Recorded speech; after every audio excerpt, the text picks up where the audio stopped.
The Paranormal View.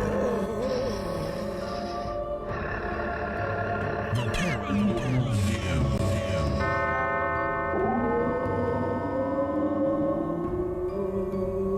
The Paranormal View. Time now for the Paranormal View. The Paranormal View on the Para X Radio Network with your host, Henry Foister, Craig Rupp, and Jeffrey Gould. The Paranormal View. Welcome, everybody, to the Paranormal View right here on the Para X Radio Network. I want to thank each and every one of you for listening tonight and being here. We got a great show lined up. And for those that are listening from around the world, if you are not here with us in the Para-X chat room, you can do so. Come over to para-x.com and you can sign in and listen to the show.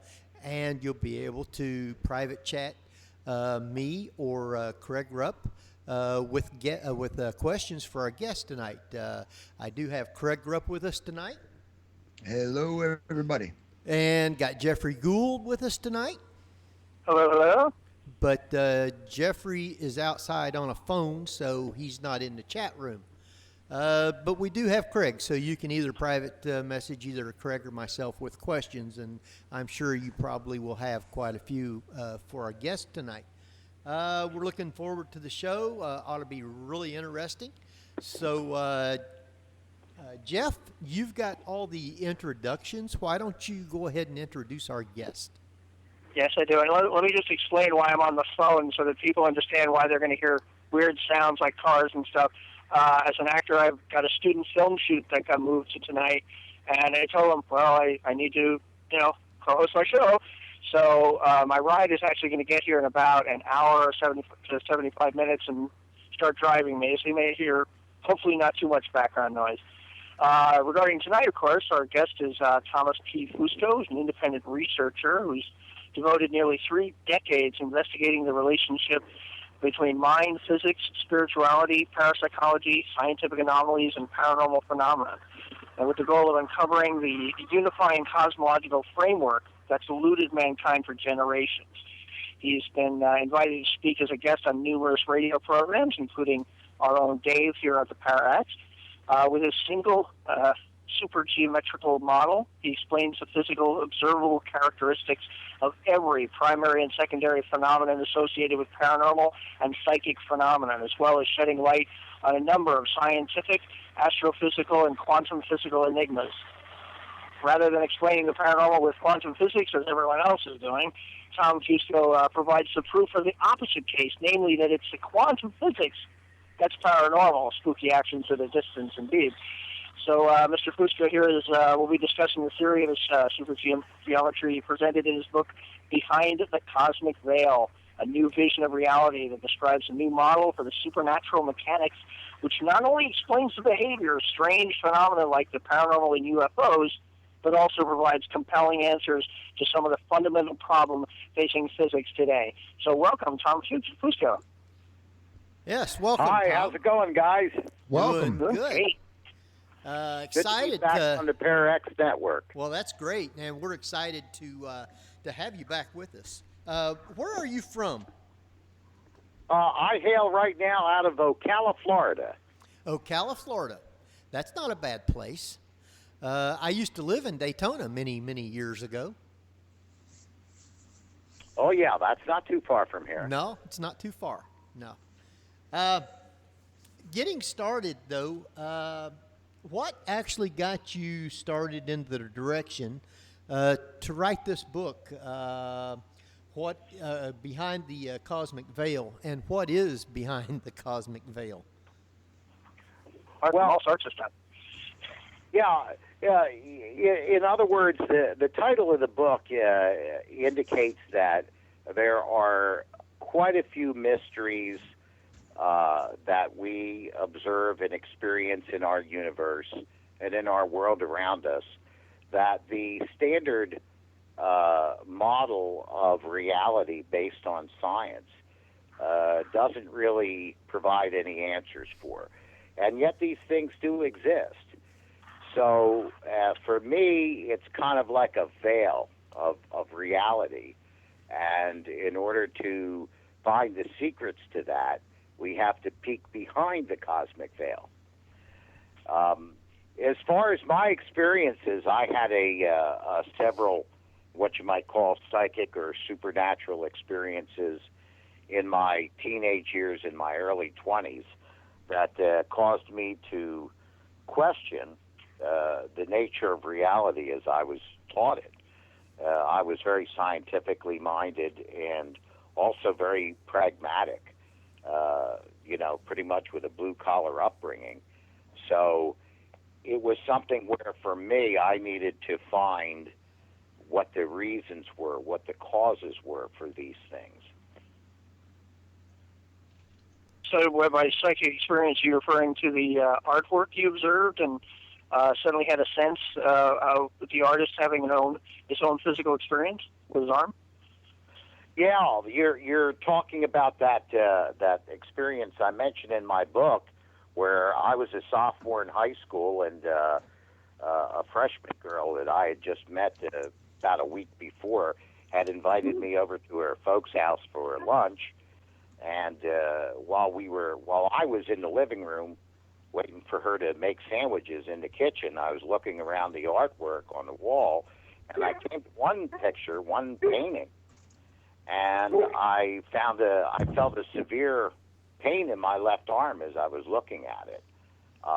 And when she came back in the room, I had asked her, did the person who painted this painting ever injure their arm? And of course, I didn't know anything about her family or whether it was a crazy idea to even ask anybody if they personally knew the person who painted the painting that was on the wall. She just about turned white. And she had told me that it was actually her older brother who had painted the painting some years before. And during the period of time that he was working on it, he was out in the back yard working with a chainsaw, and he did indeed severely injure his left arm with that chainsaw. And, of course, once you have an experience like that, it's not too easy to just brush it off or dismiss it. So that really got me thinking, and that's kind of what started setting me on the track that led to the book. So, do you consider yourself a paranormal investigator? Actually, no. I consider myself a theorist. Okay. I myself don't conduct paranormal investigations. I've actually never been on a paranormal investigation. But I do accept the evidence that people are gathering in those investigations. And so I just accept those pieces of evidence and have used them in my reckoning. Now, I just want to remind everybody again, if you do have questions for Tom, you can send a private message to either Craig Rupp or myself, and we'll get those questions right over to him. Well, I was going to say, one of the things I really liked about the book is how it's structured, that it's searching for as well as defining the theory of everything, or as you call it, TOE. Do you actually call it TOE or just TOE? Well, it depends on how you want to paraphrase it. I call it by its initials. I'm sure there's people out there that call it TOE. It's a standard terminology in physics. Yeah. And you indicate that essentially you're creating the beginnings of understanding not only the physical world in which we're living, but the quantum aspects as well as what we perceive almost peripherally as what we call the paranormal. And so maybe you can explain exactly what exactly is supergeometry and how you came to formulate it. Well, supergeometry, the idea behind that is that there is a body of information, a structure, a matrix.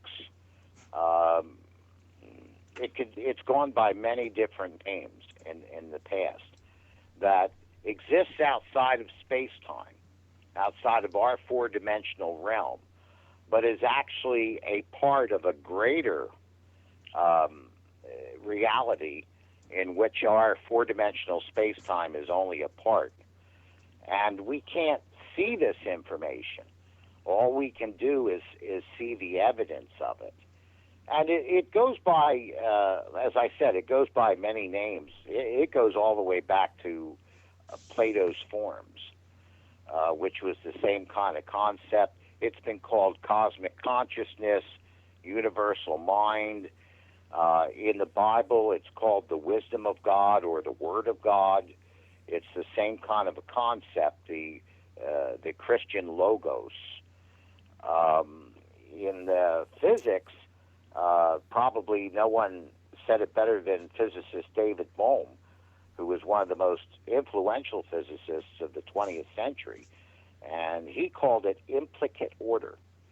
And he said that implicate order resided outside of physical space-time, but gave rise to what he called explicate order, which was the universe of space and time that we, experience with our senses. So what I wanted to do was to give it a name that was not only scientifically consistent, but it was also tangible in some way. So most people understand what geometry is. That's something that's very tangible, and it's not as ambiguous as kind of the idea of information. And anytime science talks about a superset of another structure or another process, they use that prefix super. So I thought that the name supergeometry would be the best way to express that superphysical structure that exists over and outside of space-time. Yeah, you mentioned in the book about the idea that there seem to be elements that exist outside of space-time. I once, many years ago, I took one of these self-help seminar thingies, and he had indicated that apparently at the Big Bang, there were like a multitude of dimensions, and that all of a sudden, all but about 17 winked out of existence, or at least outside our perception. So that always blew my mind that there was something, beyond what we're able to perceive, that there is stuff there, we just can't perceive it. It's outside our understanding and comprehension. Yes, and one of the paradigm shifts that I've tried to introduce was to kind of get away from some of the traditional ways of looking at things. We tend to, even when we're talking about things that are outside of the physical, something that we might call superphysical or the other side, or we could even talk about it as a spiritual realm, that type of thing. We tend to think about these things in terms of what is physical. And that's where we get very confused. For example, the idea of multiple dimensions or other dimensions. What I've done is that I say that that's not really accurate. That's not a good way of talking about it, because dimensions are something that are measurable. And what's outside of space-time is not measurable in a conventional sense. So by definition, they cannot be dimensions. And so when we start talking about other dimensions or outside or extra dimensions, we begin to walk down a mental path that we find is pretty much a conceptual dead end, because we're trying to attribute physical qualities to that which is not physical. So, I'm not even sure where to go with that. You had indicated how quantum physics is itself essentially paranormal compared to science in general. I remember in one of our earliest emails, I mentioned studying the holographic universe model, which I always found fascinating, because a friend of mine always had the joke that in a holographic universe, an umbrella would actually stop a boulder from landing on Wile E. Coyote. So, but essentially that, because you even bring up how being the observer always changes, almost changes reality. Especially like certainly be trying to measure a proton, you can only measure its speed or its mass, but you can't do both. And things like that always kind of blew my mind when I was growing up. Well, yeah, and it's a very good point. We tend to today try to explain the paranormal in terms of quantum physics, and as you said, Jeff, what I typically have done here have taken the opposite point of view, in that quantum physics is essentially paranormal in itself. But in order to make that step, one of the first things that I found early in my work is that I had to come up with a very specific and scientifically reasonable and consistent definition for what is paranormal. We've so often used it as this kind of a catch-all phrase that anything that's weird or strange or unusual or inexplainable is tossed into this category called the paranormal. And this is where we have trouble because we need some solid foundation. So ultimately what I did was came upon a definition for the paranormal that says that it is an event, it is an observation that is physically observable, that has an effect on its surrounding environment. It interacts with the physical environment, but has no direct physical cause connected to it. So, for example, we're all talking this evening. Everybody can hear our voices. Our voices are normal. They are vocal cords that are vibrating the air molecules at a particular frequency and amplitude, and those waves are carried to our ears, in this case through electrical devices, but it's still, the origins are still normal, where the vibrating air hits our ears and we hear the voice. Well, what makes a disembodied voice paranormal is not the voice itself.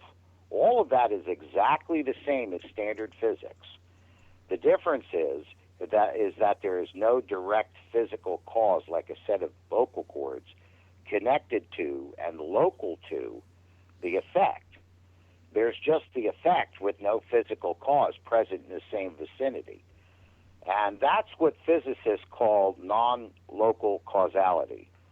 As one author put it, it's like getting a black eye in Miami from a punch that's thrown in Cleveland. I was always very fond of that metaphor. But when we take that definition, which is a scientific definition, we find that when we look at some of the aspects of quantum physics, we see the exact same things going on.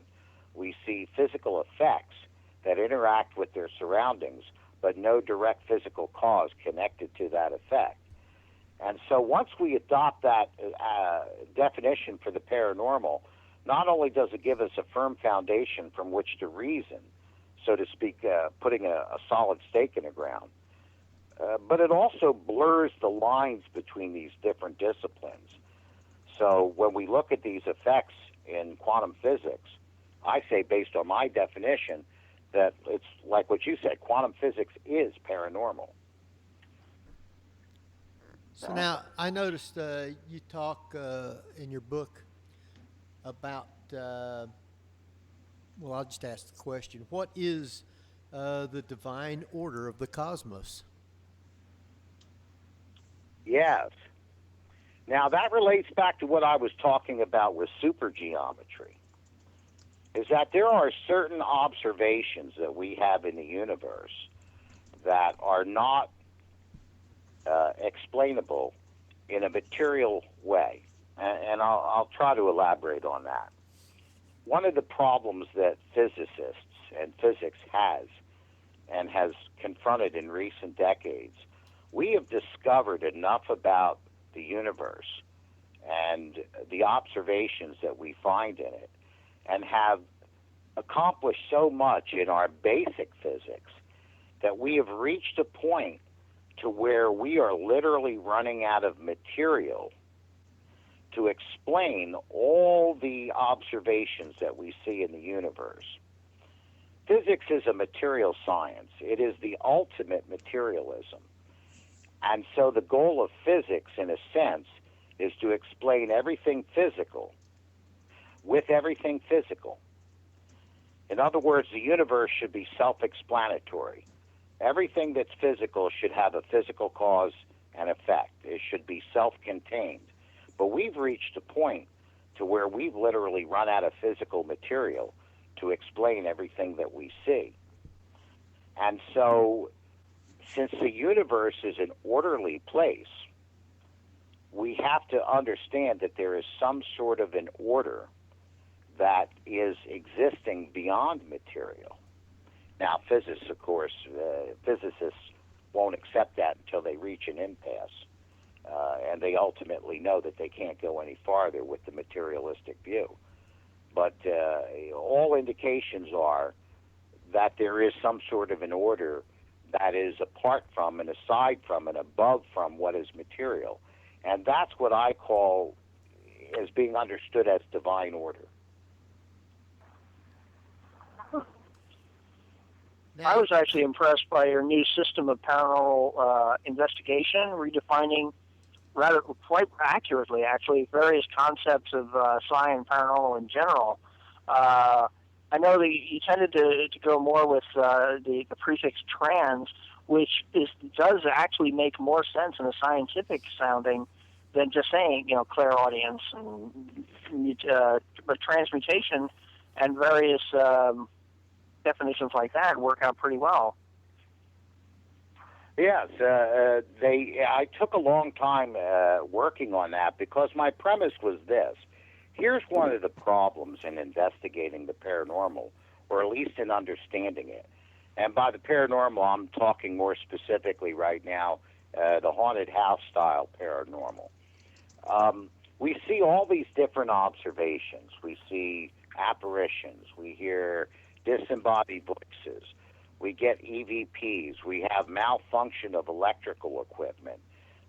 People are actually attacked sometimes. We see these cold spots. We see these spikes in electromagnetic fields. All these different kinds of phenomena. And yet we have no concept to connect them together. We have no idea why they're interrelated. And one of the problems which clouds our thinking is actually that the very terminology that we use draws us into a separate direction with each different kind of phenomena. So just think about it. Think for a second about EVP, and then you're going to have a train of thought that goes specifically in that direction and doesn't touch on anything else. If you think about apparitions, then you're going to have a train of thought that goes in that direction, and you've lost the connection with a cold spot or an electromagnetic field. So one of the things that I felt we needed to do was to come up with a new way of classifying all this phenomena that was not only consistent within itself, but also illustrative of what type of mechanism might be behind them. So, for example, as you know, Jeff, what I've come up with is a handful of categories. The first one is transmentation. And that transmental phenomena is all the type of psychic phenomena, the mental phenomena. Then you have translocational phenomena. Translocations are when physical substances, matter or energy, are actually displaced through a means that is other than physical, through a means that is not physically local at the place of that effect. That's a translocational phenomenon. Then we have a transmigrational phenomenon. And transmigrational is like a levitation, telekinesis. These types of phenomena would fall under transmigrational. And you can see already when we start looking at it this way, we begin to draw together phenomena that have similar characteristics instead of going down an individual dead-end road for each particular type of manifestation. Then there's transmutational phenomena where the actual substance, the physical substance that's in question, actually changes its basic nature, its molecular structure on some level. And then the other one is synchronicity. Carl Jung came up with that. It's a great term. I couldn't come up with anything better than that. And so with these 5 categories, we could literally plug every type of supernatural phenomena that we observe anywhere, be it paranormal, quantum physics, religious, spiritual. We can plug all of those into one of these 5 categories and begin to make sense out of all this. Now, I want to take a couple of minutes here because it's right at break time. And I guess, which one of you guys be doing it first, Jeff or Me. Craig can do Craig it. does. Okay. First, as always. I do Hey, want. I talk. I do want to remind everybody, if you're not over here in the ParaX chat room, to come over to para-x.com and join in with all these wonderful people. You'll be able to ask private message Craig or myself with questions for Tom, and you'll enjoy all the wonderful people that's in here with their conversations and be able to interact with everybody. When we come back, of course, we got tons and tons of different stuff to actually talk about. So we'll probably be gone about, 6-7 minutes, give everybody a chance to stretch your legs and all. So I should ask Craig, have you figured whether or not you can say supergeometry yet?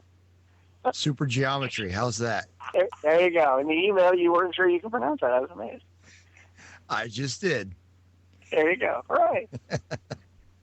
Okay. All right, everybody. You're listening to Paranormal View on the ParaX Radio Network. We'll be right back. Enjoy the music.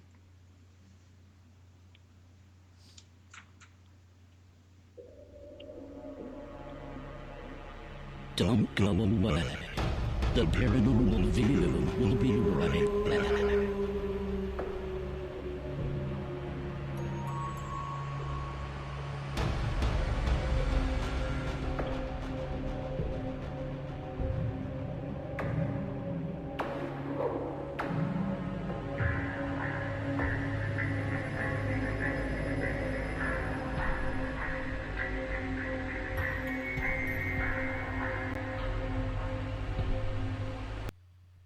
Whether you're listening at home, at work, or anywhere, thanks for making ParaX part of your day. Your source for everything paranormal, ParaX. Welcome back, everybody, to the Paranormal View right here on the ParaX Radio Network. Want to thank everybody for listening, no matter where you are from around the world. And if you're not here with us, please come over to para-x.com and join in with all these wonderful people. You'll also be able to private message either Craig or myself with questions for our wonderful guest, Tom. And we have a chat room full, and we have a whole lot of people listening from around the world. And I appreciate each and every one of you for being here this week. We got more to talk about tonight with Tom Fusco. We're going to be talking some about gravity a little later. We're going to talk about some dimensions, and we're going to talk about UFOs, and we probably won't be able to get everything in that we want to talk about, but we're going to try. So, with that, welcome back, Tom. Thanks for having me, guys. One of the things that I wanted to talk about just for a few minutes, spirits and energy. Do you think that spirits already have their kind of energy and they don't need ours to speak or move things and etc.? Well, yes and no. And I'll explain what I mean. if you remember, I was talking a few minutes before about one of the ways that we get confused is by confusing physical and non-physical, or what I call superphysical elements, and trying to look at what's superphysical and speak about it in physical terms. So, for example, from every evidence that we can gather in any type of an observation that we might interpret anyway in a spirit, so to speak, these spirits are not physical. Whatever they are, they don't dwell within normal space-time. Otherwise, the evidence for them would be always there. They pass in and out of the realm of space and time. Now, here's the problem. When you talk about energy, I know it's common for people to think about physical objects as physical, but energy is physical also. Matter and energy are both physical things. And so when I hear the term spirit energy, I think of it in terms of an oxymoron. It's like saying honest politician. That, energy is physical and spirits are not. So spirits do not have energy. But there are ways in which they can interact with the environment that makes it appear as if energy is being generated. And I think that we're going to get into that a little bit later. Good. I'm sure we'll have lots of questions for that. Well, you had indicated with the revised system, with the 5 definitions and synchronicity, which was already there, that it brought up the distinctions that people, like you say, that people think of the other realm, parallel dimensions, and spirit worlds. I'm a science fiction nerd. I love Doctor Who and everything. So for me, I already knew that, like, the 4th dimension is time. But you indicated that there's 4 distinct superphysical and paraphysical principles from your revised system that for clarification. Maybe you could mention some of those. Yeah, and those are the principles on which, in part, my new terminology is based upon. And what I say is, look, in paranormal phenomena, there are various things that we observe. We observe things that appear and disappear outside of space-time. We observe things that are moved or displaced with no physical cause present. We have also observed on rare occasions things where the actual physical qualities of an object have actually been mutated, in a sense, from a source that's not physical. And then we see instances where events that apparently are not related in the physical seem to become synchronized, which is like what Carl Jung talked about with synchronicity. So these 4 principles, that things can be moved and translocated, so to speak, by a non-physical source, that things can be mutated, that their nature can be changed by a non-physical source, that things can pass in and out of physical reality without any physical mechanism on this side being present, and seemingly unrelated events can be synchronized so that apparently there is something that's outside of the physical universe that are connecting these events together that we can't see. Those are what I call basically the 4 paraphysical principles. They're the characteristics of observations that we call paranormal. Mm-hmm. Yeah. So somehow I thought that was a comma. Sorry, I didn't realize that was at the end of the sentence. I'm supposed to take pauses every once in a while just to make sure that I'm doing a monologue.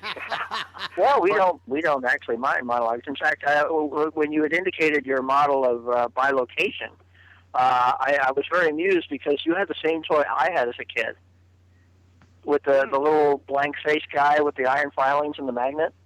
Oh yeah, there we go. Yeah, my brother and I each had one of those back when I was growing up. And as my mother would say, "Little things please little minds." In the 60s, that was high tech compared to like what's out there today. You try and give that to a 6-year-old, they're like, "What is this?" They'd be like, wouldn't know what to do with it. Well, it's interesting that you mention that because in trying to express that particular model about that little toy in the iron filings, I came up with a thought experiment that works a lot better on the radio. And I guess we could talk about it a little bit and see what people think about this. Yeah. Imagine you had a bowl that was filled with water up to the top. And imagine that bowl, the water inside of there, represents what I'm talking about in terms of supergeometry. It is pre-material or supermaterial, superphysical information, whatever substances might be there. We wouldn't be able to call them material. But all that stuff that supposedly is on the other side, let's consider that as the water. And the bowl is filled to the top. Now, let's say we take a rubber fabric, a rubber membrane, and, it's flexible, it's stretchable, it's featureless. But let's also imagine that it has a bunch of little holes in it. Not that you can see them, they're very fine, but the holes are big enough to allow water through them. And then let's take this membrane and stretch it over the mouth of this bowl, the top of this bowl. So when we look down upon it, all we can see is the rubber membrane, but we can't see any of the material and stuff that's going on behind it. We can't see the water. And let's figure that this rubber membrane is the fabric of space-time. This is actually the background fabric of our physical universe. Now, when we look at it as it is, it's featureless. There's no features in it whatsoever. But if you take your finger, imagine taking your finger and pushing it down into that rubber membrane. What you're going to create is a pocket in space-time, a depression, if you will. Now, as you push that down, the water will come in and flow through those holes and pool at the bottom of that depression. And that's a model of materialization. We have actually materialized something from the other side by bending the fabric of space-time. So we see this puddle of water, it materialized. Now, if you pull your finger back up, the water disappears, the pocket disappears. You just witnessed a dematerialization. Take two fingers, push them down in two different places.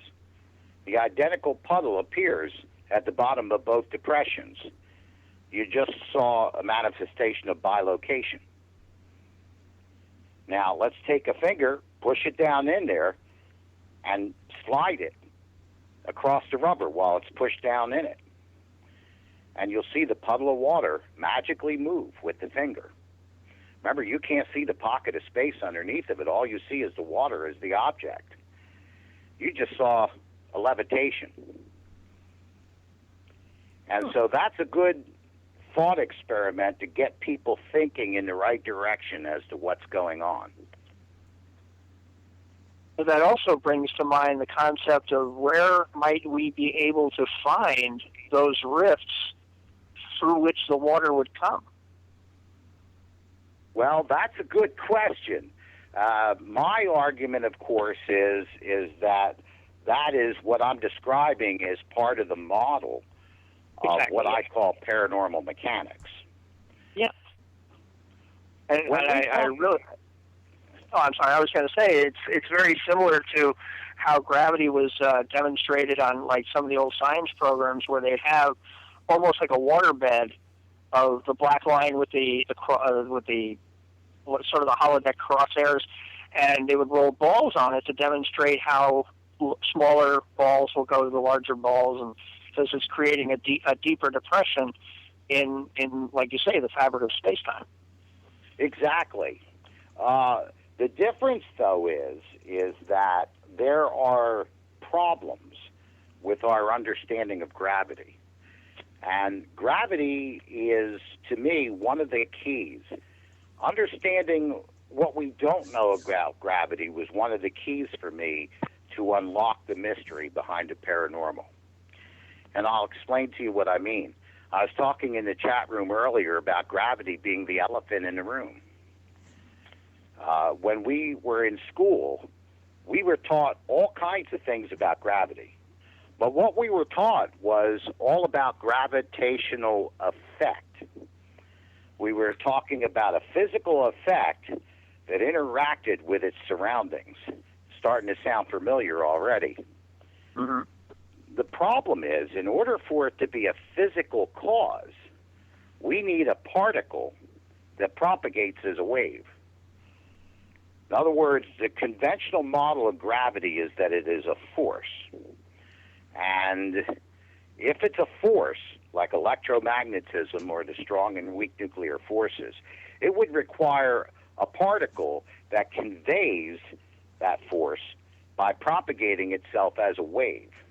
This is how it works in physics. Unfortunately, after decades and decades of diligent research with all types of different methods, we have never succeeded in finding a graviton, nor have we ever measured a wave of gravity. It's as if they don't exist at all.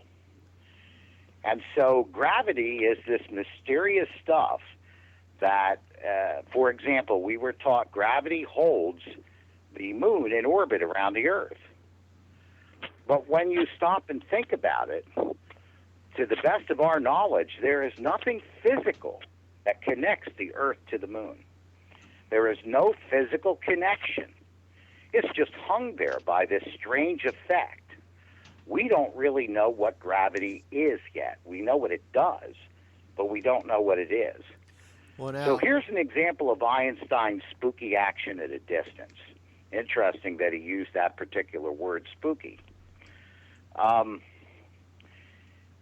Now, if we take this a step further and think about gravity somewhat, when Einstein was working on his relativity theories, one of the foundations for the concepts which led him to the understanding of relativity was what he called a unified field. He thought that at one point in time that everything in the universe consisted of one field. And that field split up and diversified. And he wanted to mathematically gather all that together in a single equation to represent this field. To Einstein, particles of matter were actually the same thing as the substance of space, but were only locations where that substance of space was highly dense. He actually called particles matter points. And this is where he got the idea that matter and energy were just two different forms of the same thing. But the problem that Einstein had with the unified field theory is that he could not express gravity mathematically in 4 dimensions, 3 spatial and 1 temporal.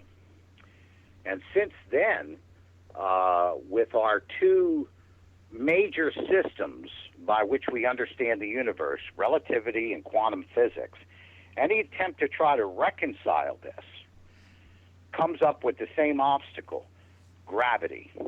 When we try to come up with a material explanation for the universe, we come up with the same problem that stops us from achieving that, gravity. Here's another example, and everybody will remember this from school. We were all taught that gravity was the force that assembled the universe. It drew the cosmic particles in one place and made them form stars and planets and solar systems and galaxies and all that. Then we sat there like logs in a chair, listened to them while they told us that the source of gravity is mass that's generated from galaxies, stars, solar systems, and planets. So how did that substance exist before the materials or the objects were created that generate it? That's the elephant in the room. Yep. Physicists know this, but this is what they would call a trade secret. Every so often I come across these lists. There's a site called crack.com, which lists all sorts of weird and unusual stuff. And one of the things they said was stuff that can't even really be explained by science yet, including how a bicycle rides in real life. They can't understand the gyroscopic concepts as to why a bicycle doesn't fall down. But one of the things the list pointed out was that we know what gravity is, we know what it does, but we can't explain it. There's no, and even Isaac Asimov in his one of his science books, I remember pointing out that gravity was one of not only the strongest forces, but also one of the weakest, because a toy magnet can lift a pin off a table with the entire mass of the planet pulling against it. Mm-hmm. Yes, it definitely is. Gravity is paranormal. I'll give you another example. In recent decades, we have made enough observations in the universe now to come to the understanding that there's about 90% more gravitational lensing in the universe than there is adjacent physical mass to produce it. We've got about a 90% deficit of mass to explain all the gravity. And this is where physicists have come up with this imaginary dark matter. This goes back to what I was talking about, where physics is literally running out of material to explain everything that they observe. And so, unable to accept the Theodore Kalusin concept that gravity is non-local, that the source of gravity is outside of space-time, they had to make up this imaginary material that they call dark matter. But there's absolutely no evidence for its existence whatsoever, other than the fact that we have an observation for which we need desperately a material explanation, and we have none. So once again, we come back to gravity. The universe is a very unusually ordered place. The orderly state of the universe is highly, highly improbable, and it goes against all the physical laws that we know. Take a box of air. Think about a sealed box of air made out of glass, for example. Air comprises of a lot of molecules, different types of gases, and the molecules are bouncing against each other all the time. It's in a state of disorder and chaos, because anytime any kind of an order or structure begins to appear, the collision of all the atoms and molecules destroys it. This is the most probable state of existence, which is disorder. Now imagine if every oxygen atom in that box of air suddenly began to collect for no inexplicable reason, for no apparent reason whatsoever. All the oxygen atoms collect and form a pocket in one corner of the box. Now we have order, and now we have structure. But darn it if we have any idea how that could possibly ever occur by nature. And yet that's exactly what the universe did. There was this cosmic cloud that suddenly began to draw order. And atoms and molecules everywhere in the universe began to assemble themselves according to the same order. It wasn't like particles assembled and disassembled and retried like some evolutionary process. They all began to assemble everywhere in the universe at once. And how did they collect in one place? gravity.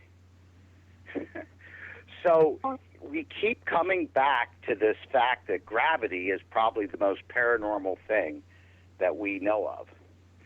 And I'll talk about, I'm going to take a breath for a second. I'm going to want to talk later on about how gravity helps us explain the paranormal. Great. That'll be good. I was going to, before we go to break, I just wanted to point out that it's very close to something else you touched on in the book that blew my mind. Was you're pointing out, like you say, that order came almost out of nowhere, out of chaos. That one of the things that got me was your, I wrote it down just to make sure I said it right.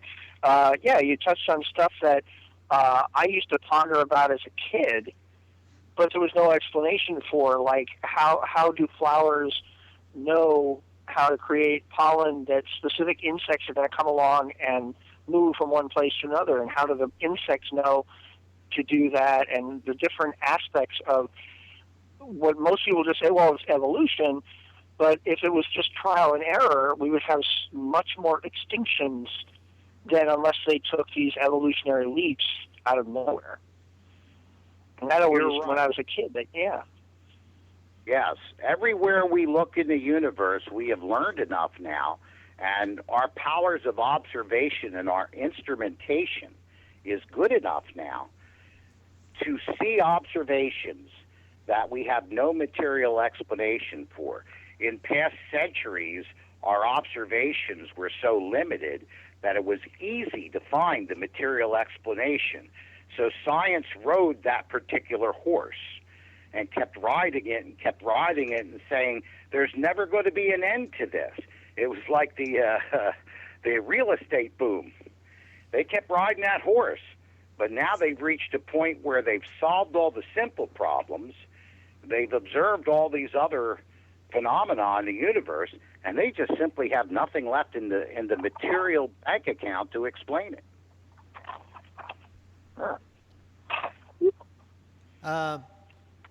Just for grins and giggles, Pat put a question in the chat room, and he wanted to know if you solved the problem of where does the missing sock go to? The missing sock. Yeah, anytime you do laundry, you always come up with a sock missing. Oh. Well, supposedly, I never handled that question specifically, but for those who believe in that odd multiverse concept, you're very, your double in the other universe opens up his drawer and finds an extra one. Ah, which we're going to be talking somewhat about the different universes too in a little bit. We got lots more to do and talk about. I think what we'll do is we're going to take another a break, let everybody kind of like rest their vocal cords and run to the restroom and get you something to drink or whatever you need to do. Great show tonight. I want to thank Tom for being with us, and I want to thank all those that's in the chat room and all those that are listening from around the world. If you're not here with us in the chat room, come over to para-x.com and you'll be able to private message us with questions and join in all the chatter in the chat room. Jeff, why don't you take us out? We'll take another 7-8 minute break, something like that, and let everybody kind of relax a minute.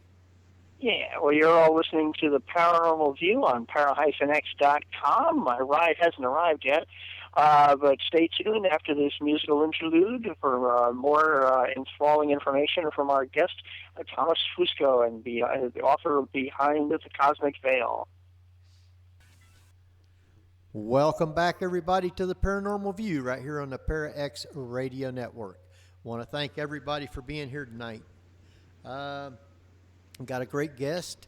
We want to get right back to him because we have lots more questions and lots more to talk about before the show is over, and it will go by fairly fast, I'm sure.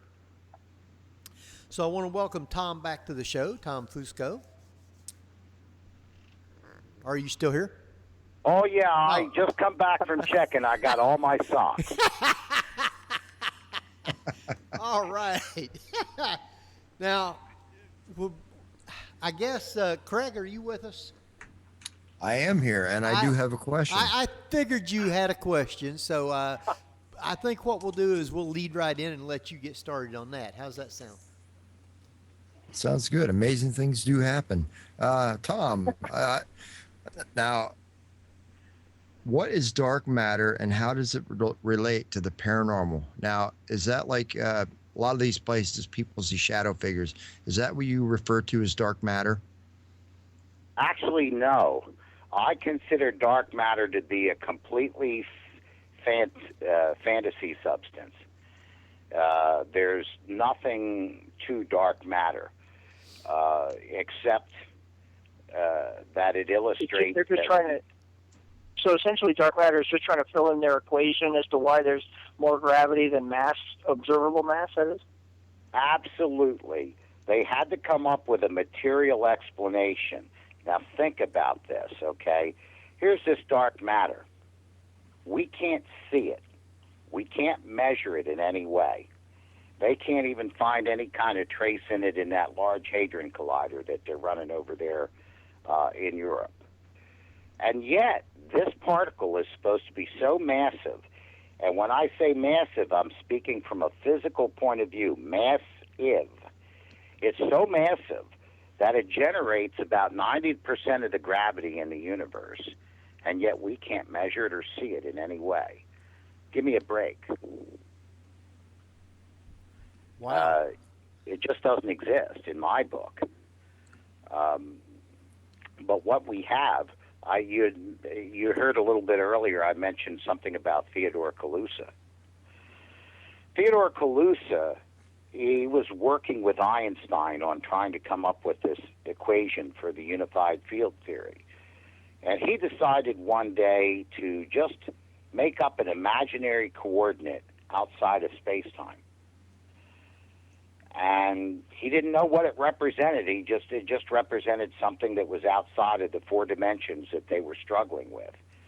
And he included a value to it, worked Einstein's equations. At the end, he subtracted out that non-physical element, and lo and behold, he balanced Einstein's equations. He's the only living human being that's ever done it. And he used this kind of technique. And towards the end of his career, he came to the conclusion that gravity is non-local. In other words, that the cause of gravity is not mass, but something that exists outside of space-time. And that mass is sometimes associated with gravity. So when we see these bands of gravitational lensing out in the universe, which means that they can see great expanses in the universe where the light that is coming from beyond it is actually bent around these expanses. So they know there's a gravitational field there. There's no adjacent mass. There's nothing but vacuum. And so the thing that has to do with the shadow ghosts I'm going to talk about in a little bit. But if you want, I would like to get into some of the meat and potatoes of how gravity relates to the paranormal, if that's okay. Oh yeah, go right ahead. Oh yeah, go. All right, go good. for it. I'm always worried about talking too much. Oh no, you can't do that. That's just fewer questions that we have to ask. Here we go. Einstein demonstrated, and it was proved, that curvatures of space are always associated with gravity. Gravity bends space. The bending of space is associated with a gravitational effect. Now, if the premise is correct that this bending of space is influenced by something outside of space-time, how would that relate to what we see in a haunted house? So let's take this gravity inside of a haunted house, And picture that you would have an expanding bubble of space-time where something is actually twisting and warping and bending the fabric of space. Now, we would have a couple effects that would occur in our field, so to speak, in our vicinity, because we have material that's present everywhere. Out in space, it's vacuum. But in a haunted house, you have building materials, you have atmosphere, you have oxygen, hydrogen, all those gases, and you have thermal energy, too, that's held within these materials. So the first thing that would happen if a bubble of space-time began to open in a haunted house is it would compress the molecules around it as that space was crushed in its immediate vicinity. You could imagine if you had a tub of very thick grease, like axle grease, and you pushed a ball inside of it, you would see the immediate area surrounding the ball where the grease was crushed and compressed. Now, what that mechanical pressure would do is that it would excite the molecules in the air surrounding it. And when that happens, the electrons in the atoms will jump up into their higher orbits. And as they jump up into those higher orbits, you're going to get an electromagnetic field. So paranormal investigators, they take these EMF meters into these haunted houses, and they see this rise in electromagnetic field coming from nowhere. There's no physical mechanism causing the field. It just appears. And I had one fella, the head of one investigative group, he said that you can almost predict that a paranormal effect is going to occur by watching what that EMF meter does. So that's one effect that we would have, an electromagnetic field. One of the things that would also happen is when that excitement of those atoms was expended, the electrons would drop back down. They would return back to their lower orbits. But when they do, they're going to release that excess energy in a couple different forms.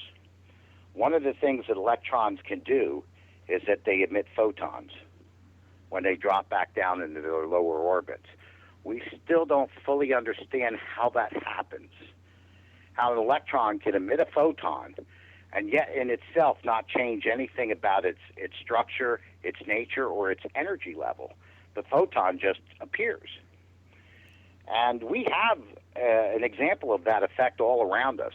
Pass an electromagnetic field through a particular form of material and excite the electrons, and when they drop back down, they emit photons, they emit light. That's what's called an LED. It's a light-emitting diode. So we would have the same kind of effect on occasions in a paranormal event with the expanding of space-time. Another thing that these electrons can do is emit heat. So here we have thermal energy that could be being emitted at the very outer edge of this expanding bubble of space. Now, this is interesting because we know that paranormal investigators have taken thermal imaging cameras into these haunted houses and on occasion have picked up paranormal images, sometimes apparitions in great detail. But when you study those paranormal heat signatures, you'll notice something strange about them. They don't look like an image of a living being, where you have great contrast between, like if you look at the face, you'll see great contrast in areas where they're white hot, and then the tips of the nose are almost blue, cold, or the tips of the ears where the circulation is poorer. And you look at the clothing, there's a great contrast between the signature of the flesh and the clothing. But when you look at these paranormal images, the heat signature is more or less uniform across the entire image. And that means that that image is being generated at the surface, at whatever that apparition is. There is no heat generating mechanism in the core of an apparition. It's happening uniformly over the surface.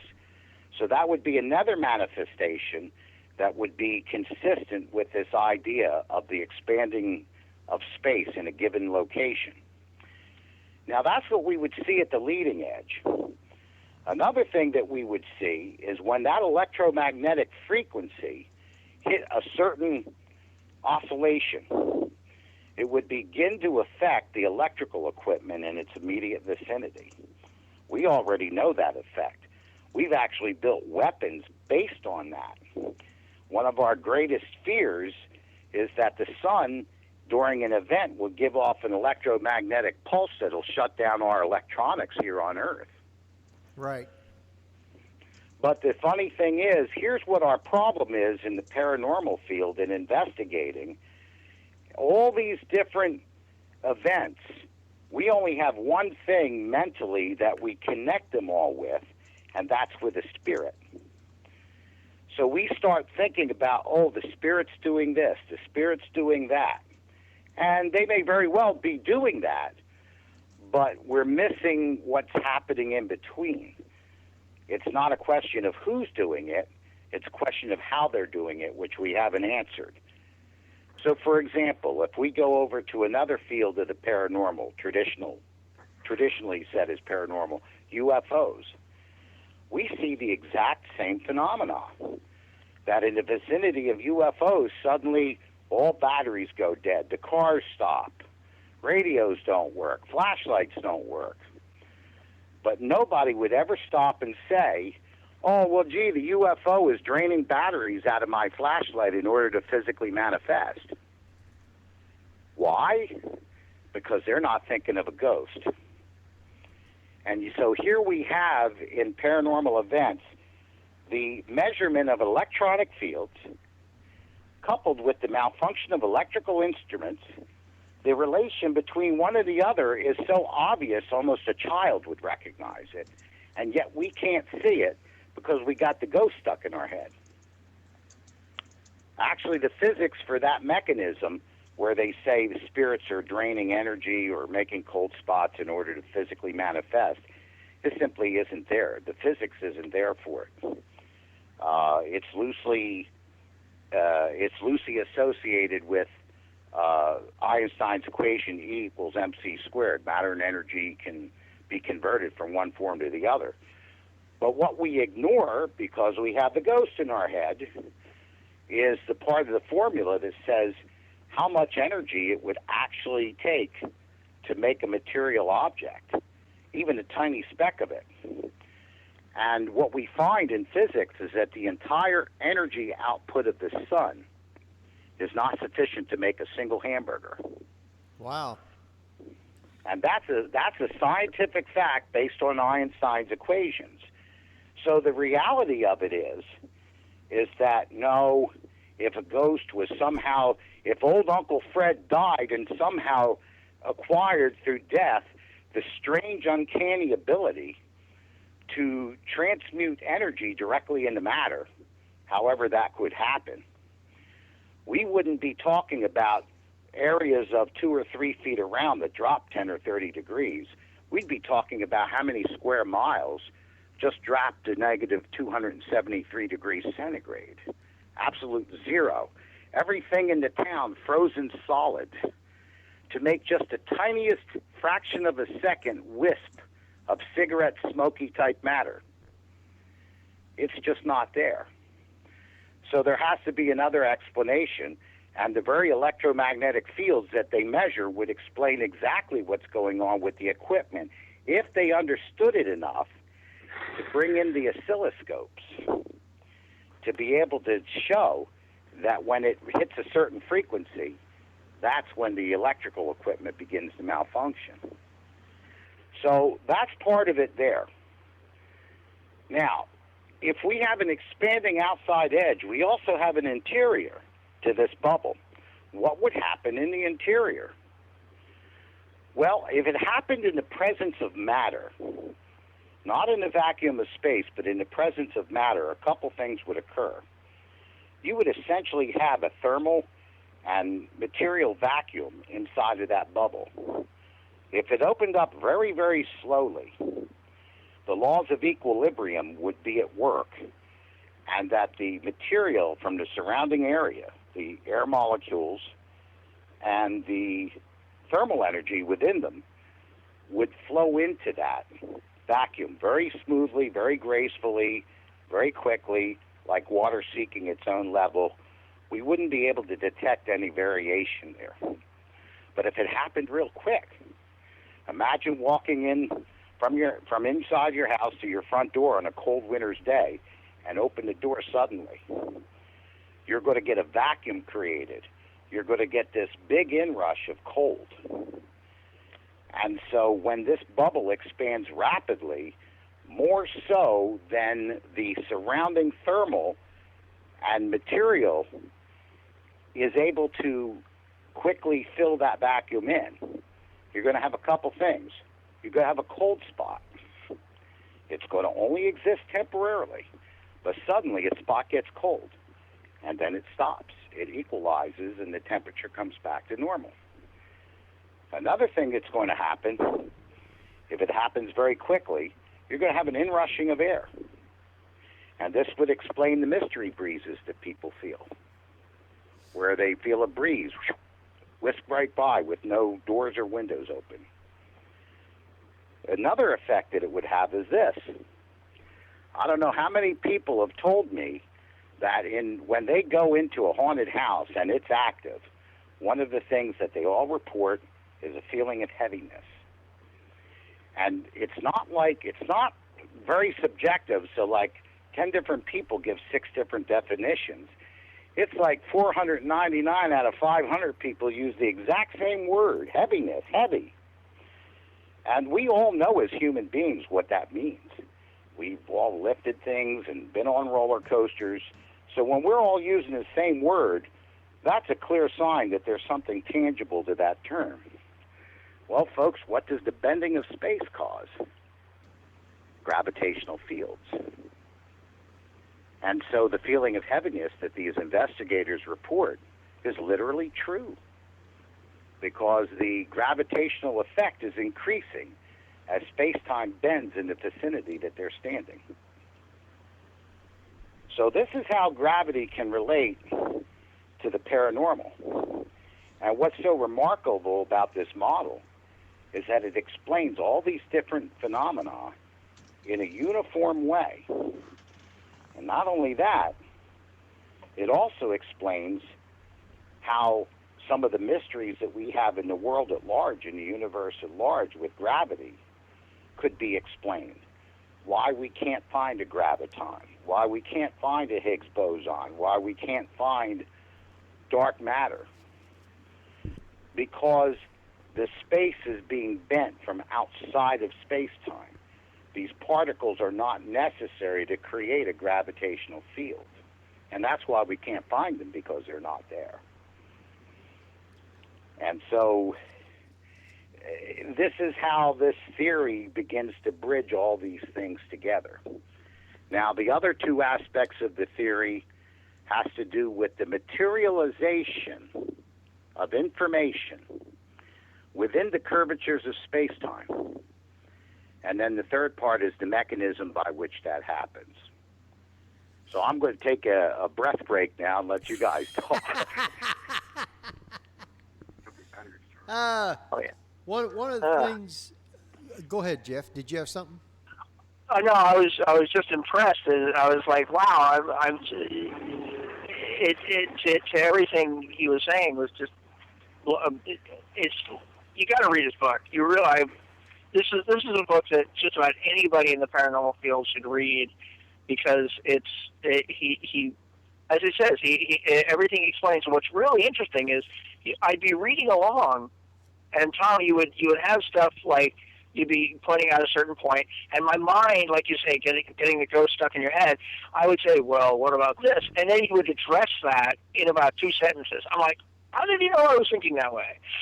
And then he did it about 5 times. I can't even remember the examples, but I was like, wait a minute, how's he in my head? So you get where people, like you say, we think in boxes, and your book thinks outside that box and explains it in a way that makes sense, at least to people like me, certainly, that read this kind of stuff?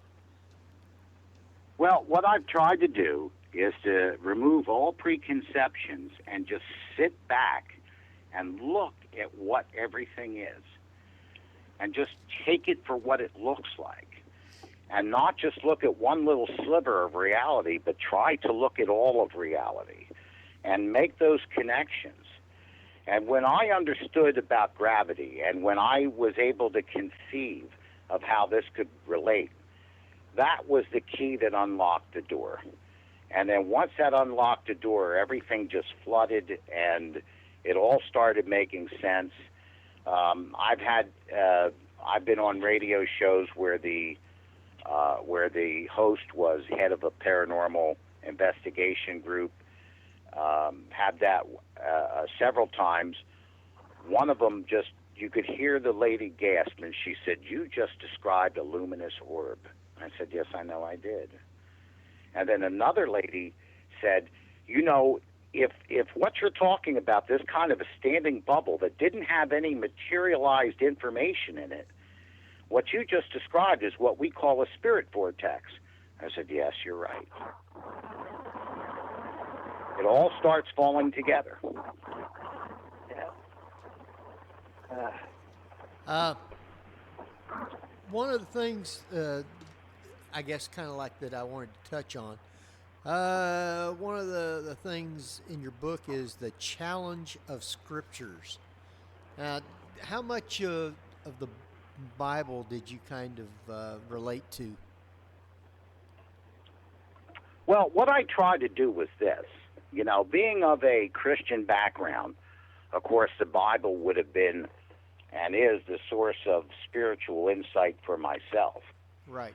But when I looked at it for what it actually said, get rid of some of the church traditions that have grown up over time, some of them that are very much like fairy tales, and look at the actual message, the actual wording that's in the scriptures and what it says. Saying. Right.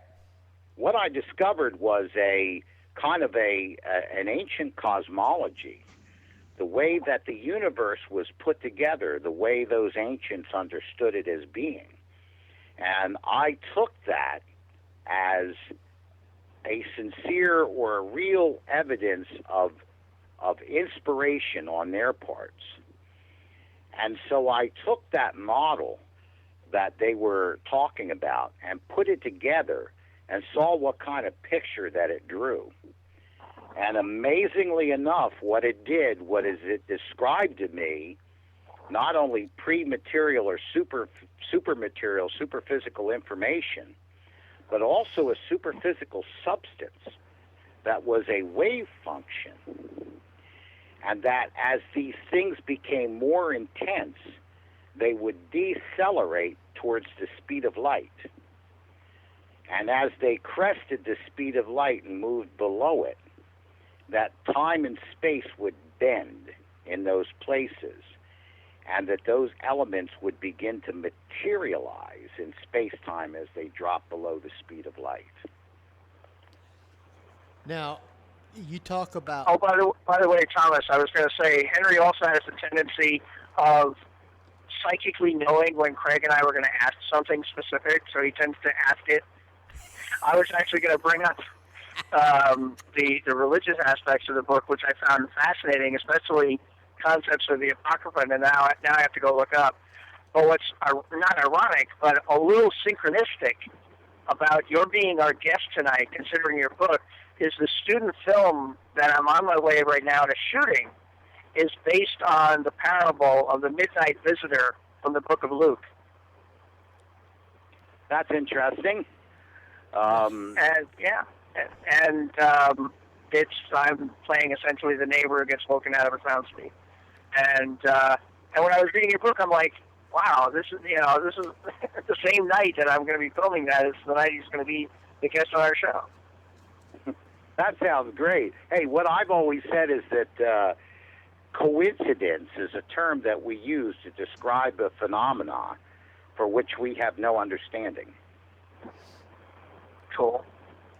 Now, one of the things that I wanted to talk about is a gateway to other dimensions. in the Bible, it talks about different things, and not just only the Bible, but there's other different books that's been written,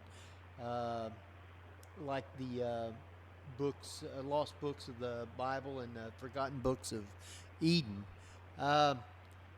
In Second Chronicles, Paul was telling a story, and he said, "I once knew a man, and whether he was from the third heaven or not, I could not tell."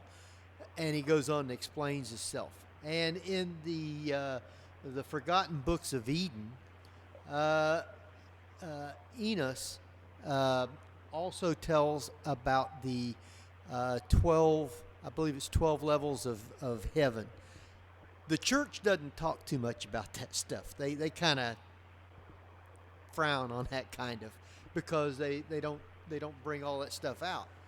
But is that kind of like the different dimensions that you might say that there is, that you can travel through or to or from? Well, what we're talking about, again, we have to watch this word dimensions. Right. Because it's something that's been screwing us up for decades, because when we think of dimensions, we're thinking about something that's physical and trying to give these super physical elements these physical characteristics. And it definitely kind of, well, it's one of the things that's wrong with string theory. There's one version of string theory that expresses reality in 11 dimensions. And then there's the superstring theory that expresses it in 26 dimensions. But no one can explain how these dimensions are folded into space-time. They can't explain it, and they have to, because dimensions are something physical. It's one of the problems with string theory. And while I'm mentioning it, folks, a little-known secret is that the other problem with string theory is that it's all dependent on the existence of a graviton. If there is no graviton, string theory just disappears. It vaporizes. But yes, to let me try to give an example again in a haunted house to see what we can derive from that. Let's say that we see an apparition, and well, it seems like in the United States we see a lot of 19th century Victorian ladies. So let's think about a 19th century Victorian lady. She lived 130 years ago or whatever. And then we see an apparition of her. There's no body, but clearly what we're seeing is detailed enough that all the information that made up the original person and their clothing and their features and all of that is somehow materializing in front of our eyes, but without the body, without the physical counterpart. And so what we can say about that is that information can not only be materialized and dematerialized in and out of the physical world, but that it's also traveled through time. Because that 19th century Victorian lady doesn't exist anymore. And yet the information about her living being is being materialized in front of our eyes. Now, if we go from a relativity point of view, from an Einsteinian point of view, we would say that in our present time, seeing that information materialize, that we're getting direct transmission of information from the past into the present. But if we were going to go back 130 years ago to where the Victorian woman was alive and walking around, from her perspective, the information about her being is traveling to the future. And so there we have a way that, think about this. If we were able to master this technology, and if UFOs are intelligently controlled craft and designed craft, I believe that the makers of these things have discovered this technology. You could take an object, and if you collapse the space-time warp that surrounds it, it would disappear from our space and time. It would completely dematerialize. Yet every single bit of information that would be necessary to rematerialize that object at a different location would be preserved outside of space-time. It wouldn't be degradable because it's not material anymore.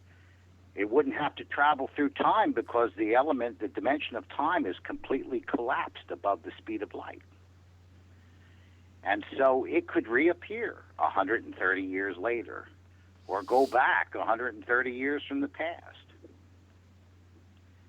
So it'd be like a beam me up, Scotty type thing? Oh, absolutely. This would give us an idea. My book talks about teleportation and how this could be achieved without going through the physical impossibilities of trying to disassemble a physical body and somehow record the information about every piece and particle that's in it and then reassemble it elsewhere. The information about every component in that physical body already exists. It's only a matter of manipulating it. Now, with time kind of scooting right on by, I do want to make sure that I recognize the people that's listening from around the world. We do have listeners in the UK, the US, Canada, and that one world called Other. We got 8 of those, so welcome everybody. And to those that are in the chat room, want to thank you for being here tonight and appreciate each and every one. If you're not with us, come on over to para-x.com. There's still lots of time left, so come on over and join us. You can interact with us and private message Craig or myself with questions. Getting right on down to it, UFOs. Are they real? Do they actually time travel like what you're saying? It depends what you mean by real. Do they exist? Do unidentified flying objects exist? Yes, of course they do. The question is, what are they? And so for me, what I've always tried to do, I've tried to make a separation in this investigative field into, let's say, like criminology and forensics. And unfortunately, in our field, we have thousands of criminologists for every 0.5 forensists. Everything's in the hauntings, everything's got to do with the ghost. Who done it? In the UFOs, it's got all to do whether it's the Men in Black or Black Ops or, aliens, that type of thing. But that doesn't give us the answer as to how this stuff happens. It only gives us an answer of who's behind it. So for me, I don't speculate on whether there's little green men or little gray men running around spaceships. What I say is this: if they are intelligently controlled craft, then this model in my book explains every way that they behave, how they can do what they can do. Give you an idea. We see, let's assume for a minute that these are craft, that these are objects, okay? We see them travel through space at tremendous speeds with no visible means of propulsion, no force that is making this occur. Now, that's funny. That sounds like a paranormal levitation. When I was talking to Paul Eno on his show Behind the Paranormal, and I'm going to be talking to him again on Monday, he tells me of an event that happened in the 70s during an investigation where a heavy TV actually flew off of a table and flew across the room and struck him in the leg. And it almost broke his leg. And he was wondering how that could happen. Well, it's the same kind of event where you have an object being propelled with no physical means present, no energy that's being generated, no device that can generate that energy or focus it in that way. It just flies across the room. And let me give you an example. If we have time, I want to talk about another kind of mental model. We still got like 18 minutes. Okay, great. Let's talk about a rubber membrane again. Let's imagine we have a large frame like a window, but we're going to lay it flat. Let's say it's a tabletop, like one of those shadow boxes, but laying down flat. And we stretch a rubber membrane across it. And again, we have the same idea, whereas on our side, when we're looking at the membrane, we're looking from the physical, from four-dimensional space and time. And on the other side where we can't see, it's that other realm. Call it what you want, spirit realm, the other side. I call it super geometric space, super physical, whatever you want to call it. Let's take a large object like a baseball and place it on that rubber. And it's going to get a depression. It's going to sink into that fabric of space-time like we observe in the real world. Now, what if we wanted to move that? Let's think, for example, let's say if we took a feather and we tried to push it against the baseball. We're not going anywhere. You need something much more forceful than that. So let's say we take a stick and we push that baseball across that rubber. Now, we can see the stick. We can see the hand that's moving it. We can see all the energetic and physical mechanisms in the way that energy is generated and focused to move that ball. That's normal. In paranormal, the ball moves by itself without any of those physical forces and focus to make the ball move. So how would that be explained? Well, let's think about it for just a second. Let's imagine that there's an invisible hand on the other side of that fabric underneath, that rubber that we can't see. And let's say that somewhere in front of that ball, that hand comes up and pinches that rubber and pulls it down, creating a pocket of space-time from the superphysical realm. Well, what would happen? The ball would roll ahead all by itself with no visible means of propulsion. And that's exactly what happens in paranormal levitation. That's exactly what happens in UFOs. So, any thought as to where the UFOs might come from? That's the criminology unit. All I could tell you is from the forensic side, they could come from almost anywhere. It wouldn't be dependent on these weird material explanations like wormholes or other dimensions or that type of thing. If you were able to reduce what its physical presence is, this is what I call regular objects, hard objects have 100% physical presence. If you were able to reverse the polarity of whatever causes the space to bend around those objects, that object would recede. It would slowly become transparent. It would experience what we would call anti-gravity, because the less mass it has, the less gravitational effect it will be on it. It'll get transparent. It may float up in the air. It may actually move through solid walls without leaving an energetic mark on the surface. Sounds an awful lot like a ghost, doesn't it? Yeah.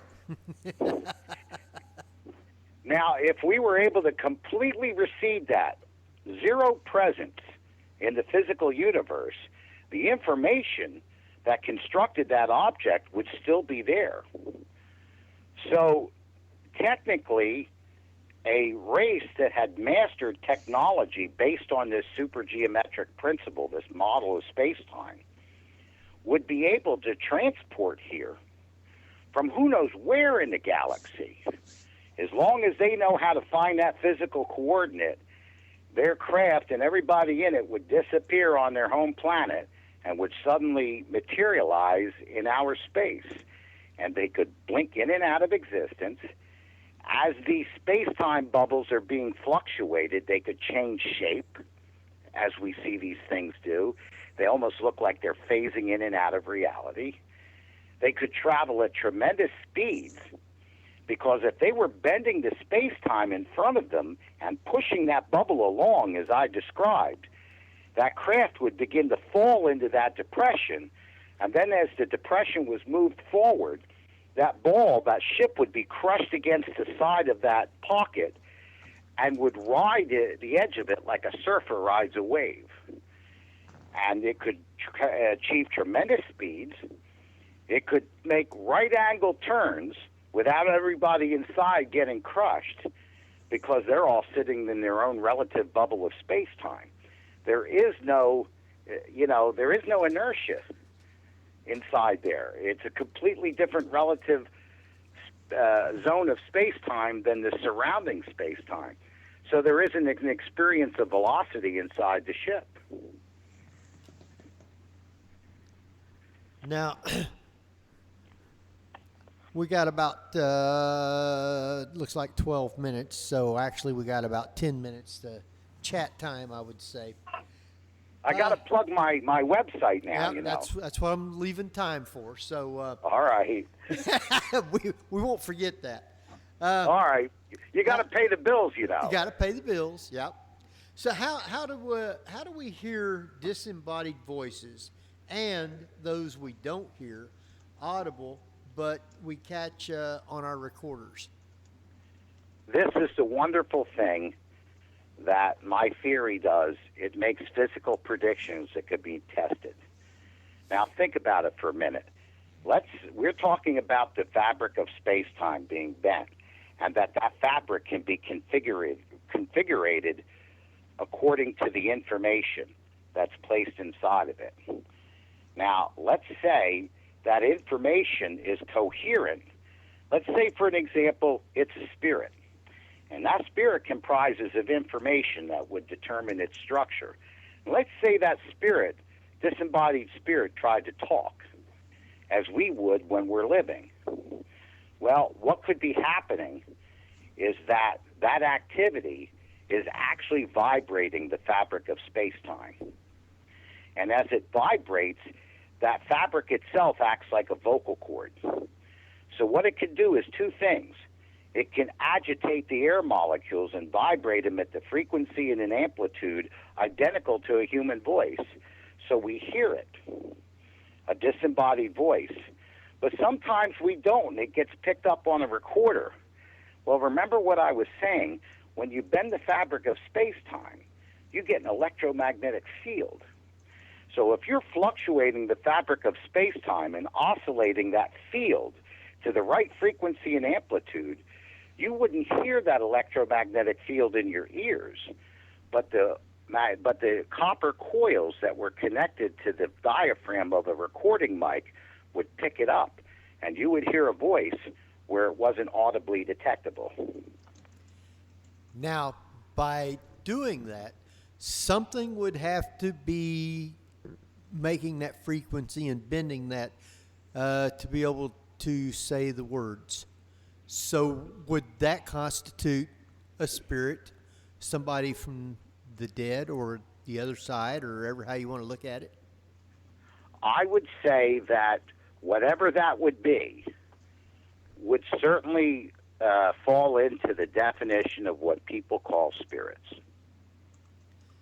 So pretty much in order for that to happen, you would just about basically have to have a spirit to be able to do it to start with. It's not something that would just happen on its own. That seems to be the most likely perpetrator, is an intelligent, coherent body of information that acts as a living organism, and that its information is volatile, it's dynamic, it moves according to the living activity that's in that collection of information. Now, my feelings are, and I might get flack on this, but my feelings are that no one will ever catch a ghost. You are correct. That's why I say that Bigfoot is probably not paranormal, because I think someday somebody's going to actually drag a physical body in. But nobody's ever going to drag the body of a shadow ghost into a lab. There is no body.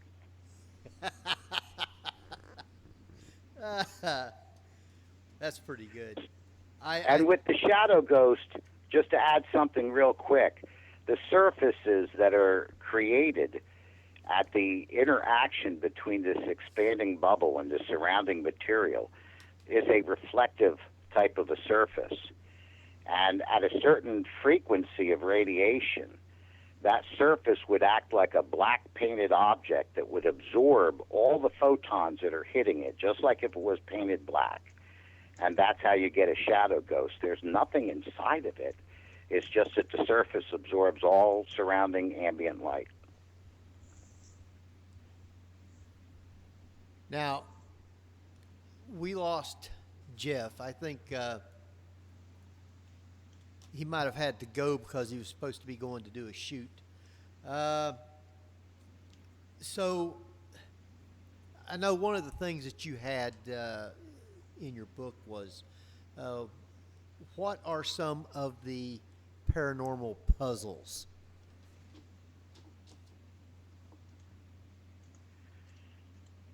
I'm not sure exactly what part of it you're referring to. I apologize. Oh, well, I was thinking it was one of the chapters that you had. It was called the Paranormal Puzzles, and I was just Enigma of the Paranormal. Okay. Yes, it's what we've basically been talking about. I talk primarily about the paranormal in that particular chapter. Okay. Let's see, and you also had one called the Paranormal Bible. Yes. This is where what I talked about was to try to weed through the spiritual connotations and the teachings that are derived from the supernatural events described in the Bible, so that we can be able to look at those supernatural events themselves. For example, when Jesus fed 5,000 people with 5 loaves and 2 fishes, according to my model, he didn't multiply a bunch of loaves and fishes. They were the exact same 5 loaves and 2 fishes, materialized in thousands of different geographic locations at a single coordinate in time. If you collapse the dimension of time, you could have multiple iterations of a particular material. And it doesn't violate the laws of conservation, where matter can neither be created nor destroyed, because it's all the exact same matter. Nothing is being created. That's true. So we've got a lot. You've basically pretty much through the scientific theories answered a lot of people's questions as far as you might say the paranormal. So our time is just kind of like run right on by. I do want to thank you for taking the time to be with us tonight.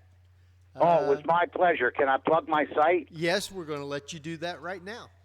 Okay, everything you need to know, all the related articles, description of the books, picture of me, and of course, most importantly, where to purchase the book, and to communicate with me, email me if you want, www.cosmicveil, that's spelled V-E-I-L, cosmicveil.com. Now, let me just take a second here, because I'm going to try and get Jeff back on. He said he wanted to come back for the last couple of minutes here, and I'll get him back on. And then he'll be able to plug all of our sites.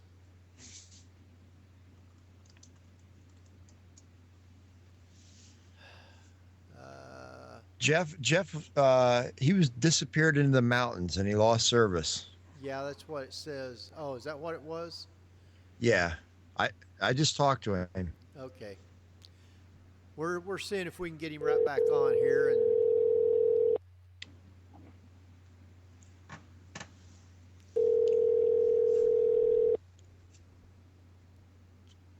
just for a couple of quick minutes, providing he'll answer. Hello. Sorry about that. All right, we're glad you're back, at least for a few minutes anyway. So Exactly. Well, I'm sorry. The signal started to cut out before I realized before I could say anything. It cut out completely as we came up into the hills. yeah, and I didn't know whether they'd come to pick you up and you wasn't able to talk anymore. What happened? So I had been picked up. I was actually driving for a while. Okay. All right. Are you in like a Prius or something? Because that's the quietest car I've ever heard in my life. I don't know. I'll have to ask Michael what kind of car that is. But it was very nice, and we were driving, and it was more interesting because he had a GPS on his phone, and it was sending him in a route that was different than what I had printed out. So I had no idea where we were. And all of a sudden, the signal started to cut out. Like, oh no! And before I could say anything, the signal was gone. I was like, oh no. Jeff, won't you go ahead and give out all of your sites and our sites and where everybody can get a hold of the Paranormal View and all that good stuff? Oh yes. Well, my website is jeffgould.net, GEOFFGOULD.net, and on it at /2011PNV.htm is my Paranormal View page, where I have links to each report of each show that we've done. In fact, tonight's show will be synopsized rather independently because I haven't been at a computer all night. And there will be a link to Thomas's website and to the page at which on his website you can order his book, and I really recommend that. You can also get your Paranormal View apparel at cafepress.com/realbadgershop, all one word. And, of course, you can find Paranormal View on Facebook. Just type in Paranormal View. There we are. All right. And you can also go to the Paranormal View. Exactly.com. And you can also go here on ParaX, go to the Saturday shows, go to the Paranormal View, and you'll also be able to get all of our on-demand shows through there too also. Yeah. Now, of course, now you got to go through that, Saturday shows, and then it comes up that way. So right. It's not quite right. Yeah. But all our shows are listed in one spot there. So that when you get to there, that's all our shows, period. I want to thank everybody for being on with us tonight. Tom, stay on till after we get off, and we'll chat with you for a few minutes. Okay. Next week, everybody, we have Barry Fitzgerald from Ghost Hunters International going to be with us. So make sure that you drop by next week. We will see everybody then. Till next week, this is Henry Foister. Craig Rupp. Jeffrey Gould. And we'll see you next week, same time. So good night, night, everybody. Good night, everybody. Good night. We're